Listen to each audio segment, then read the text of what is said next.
Hello everyone, today we're going to be going into the amazing Commodore Amiga core and a few of the controller frustration woes that I have faced in a couple of my past videos. I'll explain it as I do this, but I'm going into RetroArch from the main user interface, which you can go into the extras, hack sheet folder, and install Clover, SNES, or NES as a game, and then you're able to load it from your main user interface. But right now I'm loading core. I'm going to load the Commodore Amiga core, PUAE. Then I'm going to load content. I'm using the dummy folder right here, Amiga folder.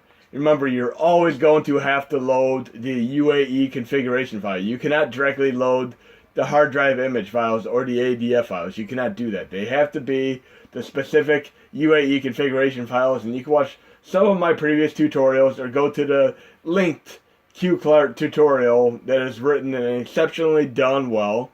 And that'll help you out and sort things out. But I'm going to load Shadow of the Beast right now, UAE configuration file.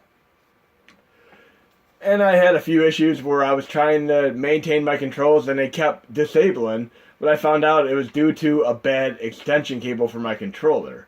So it would effectively lose my controller consistently on both the Commodore Amiga and the Commodore 64 cores, when it should have been switching between the joypad and the mouse. But it's all sorted now, and I'm going to go over a very, very brief overview of the controls. So once you're in game, you can push the start button to pull up the on-screen keyboard. You can push the L2 button and you'll see exactly what you're being used, if you do have an L2 button. But effectively, you can push the select button on your controller and switch between your joypad and your mouse.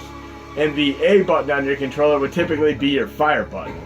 So right now I'm effectively getting through the intro, and I'm going to push the select button as well as the A button to make sure I have the appropriate combination here and get in game in this tremendously awesome Shadow of the Beast game. And I do have Shadow of the Beast on PS4. It's a great, great reboot, complete with an unlockable original Amiga classic. And I give personal thanks to qclart for his part in making this one of the best cores running on the Mini NES and SNES, as well as Mad Monkey's exceptional help. But we're getting through this intro here, and we're going to play this game for a brief moment, and then I'll do another test example. And that fading out music means we're good to go on this incredible game. So when in doubt, push the select button once or twice, and the fire button, which is the A button, and you should be good to go. And the other thing is, right now it's not full screen, but I could go into video options here. And you can do this case by case, or you could use the Bezo mode, which I've explained in a few previous videos. But I'm going to disable integer scale right now, and it'll be full screen. But typically, if you're on the main user interface, you can hold down the L1 button while loading any individual game, and you can go to a fuller screen. But I'm good to go here, and I'm going to make sure I push the select button and have the controller enabled and push the fire button. And I'm good to go. Awesome, awesome, awesome. A game that I've wanted to play for many, many, many years, and I am so glad to be able to play this right now.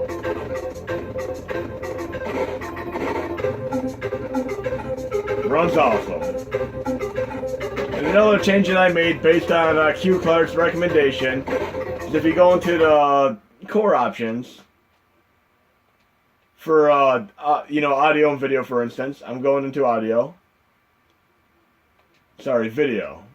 Let me do it briefly. I have it set to run at 50 Hz, which is the original PAL refresh rate, so it runs more optimally on your NES and SNES Classic as a result. So we did a few tweaks and everything's running much, much better, and we'll continue to make things better. Your feedback is greatly appreciated. But I'm going to do another test example right now with the other game that I had a little bit of difficulty getting into because of the bad cable. I'm going into Agony.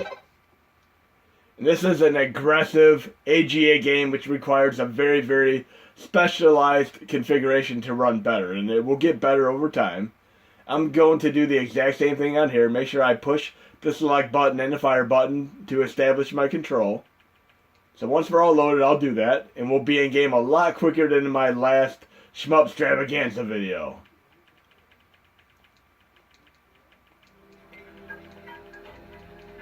And again, I'll just Since I'm not using a border right now, I'm just going to disable the integer scale right now for full screen.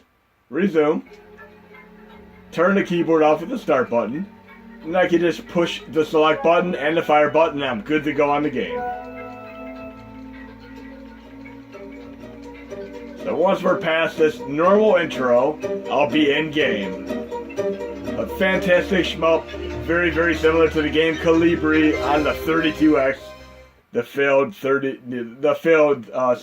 add-on. If you ever seen all the add-ons that the Sega had, Genesis, 32X, Sega CD, it was literally a Frankenstein beast of a monster with all the add-ons. But I'm pushing the select and the fire button, and I'm in game way faster than I was in my previous shmup extravaganza video. And again, this very, very much feels like playing Clash of the Titans with the robotic owl. I'm very, very much enjoying this. One of the best shmups that I've played on the Amiga. Incredible, incredible game. Everything's nice.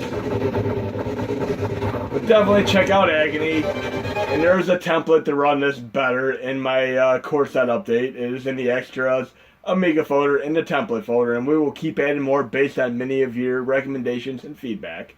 But I'm going to run one last game here. Another aggressive AGA game. Aladdin. And I love all the different versions of Aladdin on Sega Genesis, Mega Drive, as well as Super Nintendo. And this is a different version that happens to be on the Amiga. And yet another aggressive AGA game. And this is quickly becoming one of my favorite cores. There are just so many incredible games to play on this core. And I'm looking forward to collaborating with many of you in the future to try to make this as best a core as possible. But just keep in mind the controller frustration woes, and remember that select button toggles between your joypad and your mouse, and the fire button presumably gets you into the games. And I'll notate these configuration controls in my next update, of course. You'll see a little controller readme, specifically for cases like this. But I'm doing select and the A button to get in game on Aladdin.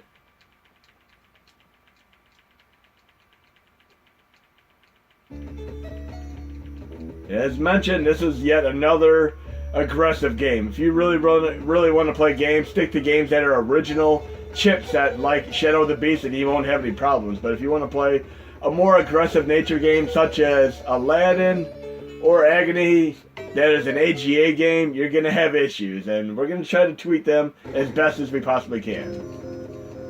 And I'm going to do the same thing, integer.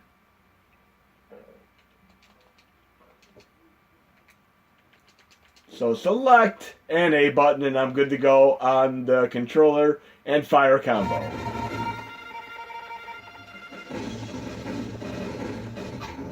Okay, good to go. Again, very, very, very aggressive AGA game here.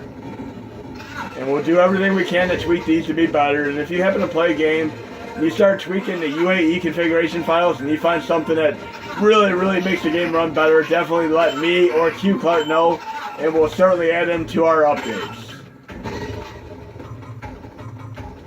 A very, very cool game, and very glad to be able to play this on the Amiga. And I would definitely like to get into some of the Dragon's Lair games and such. There are just so many fantastic Amiga games. And I guess I'll load one more random Amiga game here. Let me load content. I'm going to go back to my dummy folder. Amiga. Let's see what else I have here.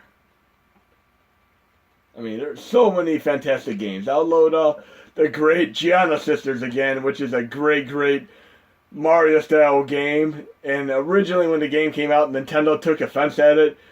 And truly and honestly thought it was plagiarism to the entire Mario game. And they went way out of their way to get great Gianna Sisters removed. The game was literally, it was no longer sold as a result.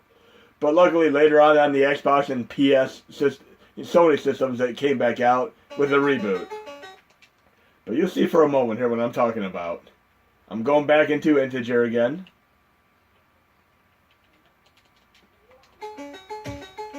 select and fire button. We're playing the best Mario clone ever. Notice right on top it says Commodore 64 version, Amiga version. The Commodore 64 version is particularly the one that was targeted by Nintendo. I mean, we're playing Mario, essentially.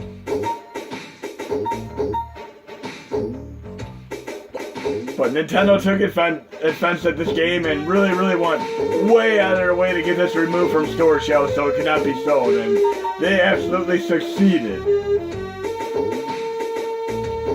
I mean, Mario 1 is such an incredible game that they should have not felt threatened by this game. I mean, obviously Mario 1 is a classic, a very endearing classic that will never ever be surpassed by any other clone of a Mario 1 game. I mean, it's an exceptional, endearing classic, and Great Giant Sisters is certainly not a game that's gonna compete with it, but it's fun in its own right. So, hope you enjoyed this controller frustration video, and there'll be many more videos to come.